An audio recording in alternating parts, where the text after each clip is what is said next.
Mga kabida, isang magandang oras sa lahat at welcome po sa aking channel. Ito po, grabe, no? Matindi itong binitawang salita po mga kabida ni Vice President Sara Duterte. Ano po? Patungkol po sa kanya hong nakambang impeachment trial dyan po sa Senado. Ano? Ito po, sabi po niya gusto talaga niya ng impeachment trial dahil gusto ko niya ng bloodbath. Grabe yan, tindi Bloodbath. Ibig sabihin, madugong labanan sa impeachment trial. Pero hindi ito literal na bloodbath Isa lang po itong metaphor mga kabita, isang figure of speech. Ano? Nang ibig sabihin po, yung matinding labanan sa loob ng impeachment court, mga kabida.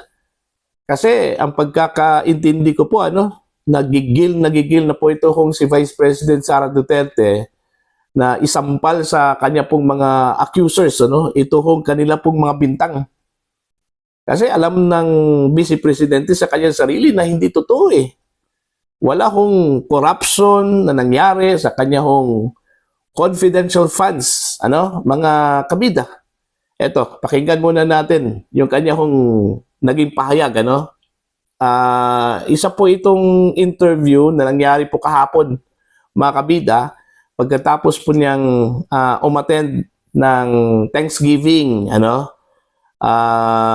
Thanksgiving Mass diyan po sa Carmelite Sisters Chapel, sa may bahada po sa Davao City, mga kabida. Kasama ho ito hong si Congressman elect Pulong Duterte, Pakinggan muna natin ito. Ma'am, regarding sa result sa senatorial candidates, ma'am, ano tingin niyo magiging takbo ng impeachment trial, ma'am? How positive are you na, or confident are you na ma-active kayo, ma'am, sa impeachment trial sa Senate po? Wala akong expectations of acquittal or a verdict guilty. Basta sa akin lang ay tinanggap ko na kung ano yung magiging verdict. Whether guilty man yon or acquittal, I'm already at peace. At hindi ko alam kung paano boboto ang mga senators. If at all there will be a trial, I think it is wrong to start counting votes now because they haven't seen evidence yet. They haven't seen what the prosecutors have. They haven't seen what our defense is. So, parang mali siguro na magbilingan ng boto ng walang trial. Pero, ginagawa siya ng publiko. So, basta sa akin, tanggap ko kung anong mangyayari, anong magiging ending noong impeachment. Pero yung preparation po ng mga lawyers natin, kamusta po? Lawyers, okay naman sila. In full throttle na yung kanilang preparations. Ayun, grabe. Ang tindi talaga, Ito hong si VP Sara, mga kabida. Sa kanya ko lang nakita yung yung pagiging excited, Yung iba po takot na magkaroon po ng impeachment, pero ito hong si VP Sara excited na magkaroon po ng kanya hong impeachment trial dyan po sa Senate, mga kabida, Okay? It goes to show lang talaga ito, kung makikita mo yung kanya hong demeanor, mga kabida, na talagang handang-handa na po, ito hong si VP Sara.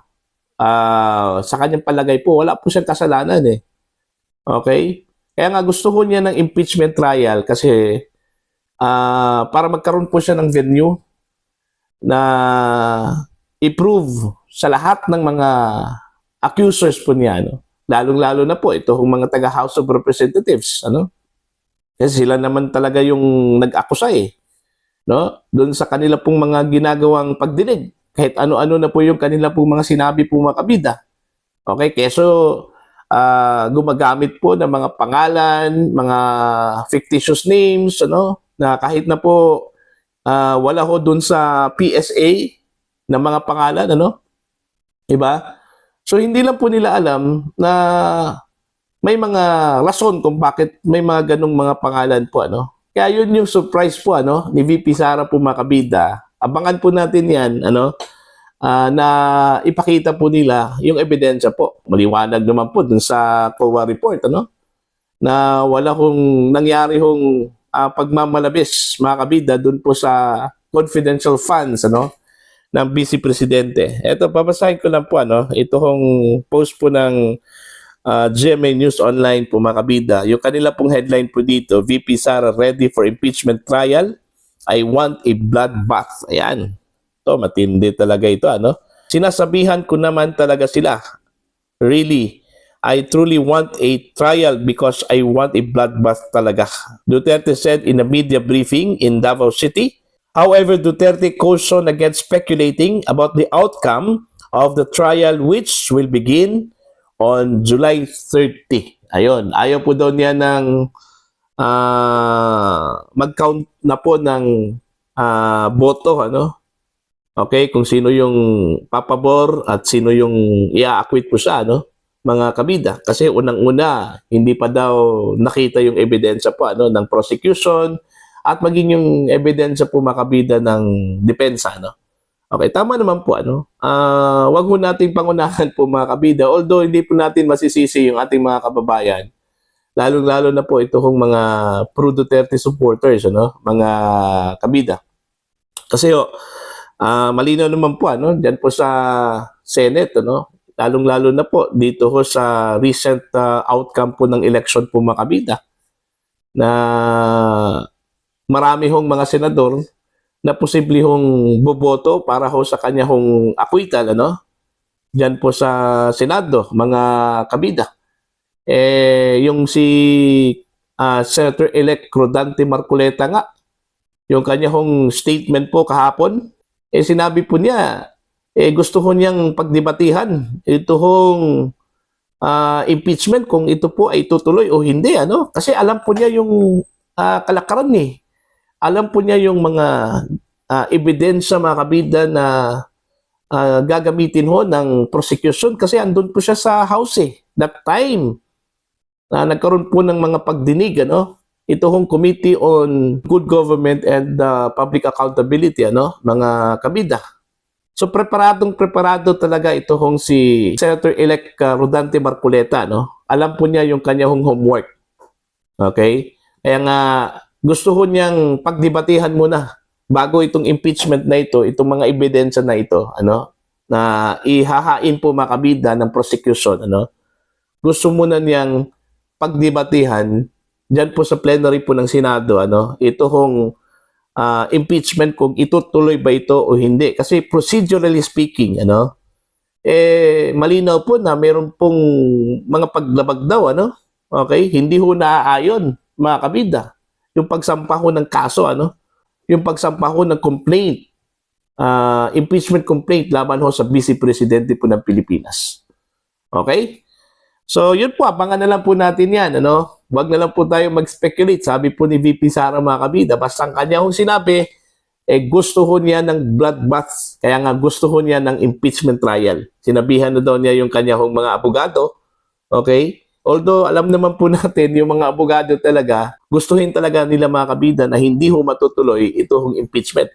Kasi ho, dami hong alam sa mga batas, ano, ito hong mga abogado at mga procedural issues, ano, na pwede ho nilang erase, mga kabida. Kahit nasabihin po natin na kampante po sila sa ebidensya, okay, as much as possible, ang gusto talaga ng mga lawyers ay wala na pong pasikot-sikot pa, no? Kung maari, hindi ho matuloy, okay, para po hindi ho masayang yung oras, yung panahon, mga kabida. Yun yung gusto po ng mga abogado po ni VP Sara, no? Pero since ginusto po ito, ano, ni VP Sara na magkaroon po ng impeachment trial, ako, pabor din ako dyan, ano? Kasi yan lang po yung venue po, mga kabida, para ho maipakita po niya yung kanya hong side, ano? Mabigyan po siya ng sapat na panahon para ipaliwanag yung mga na-discovery doon po sa hearings, ano, ng good government and public accountability, ano, mga kabida. Yung mga akusasyon po, ano, laban po sa kanya. Gusto ko pong isampal po ni VP Sara sa kanila yung katotohanan. Yung sinabi po ng Commission on Audit na wala hong problema dun po sa kanya hong liquidation, sa kanyang confidential funds. Pero hindi ho pinakinggan ng komite, yung naging opinion po ng Commission on Audit. Kasi gusto po nila mga kabida na mapahiya po itong si BP Sara, At gusto po nilang i-project na talagang nagkaroon po talaga ng nakawan doon po sa kanyang confidential funds, So, yun po.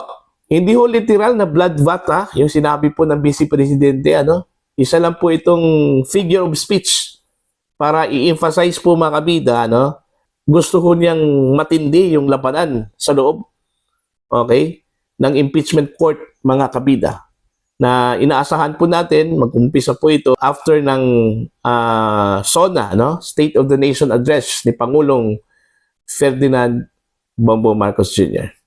So para po sa inyo, ano po ang inyong tingin at palagay ho dito sa sinabi po ni VP Sara, Ito hong kanya pong eagerness, na magkaroon po ng impeachment trial laban po sa kanya, mga kabida. Please comment down sa mga hindi pa po subscribers sa akin channel. Please subscribe. Just click the subscribe button, click the notification bell, click all para updated po kayo sa aking mga uploads. Maraming salamat po sa inyo lahat, mga kabida.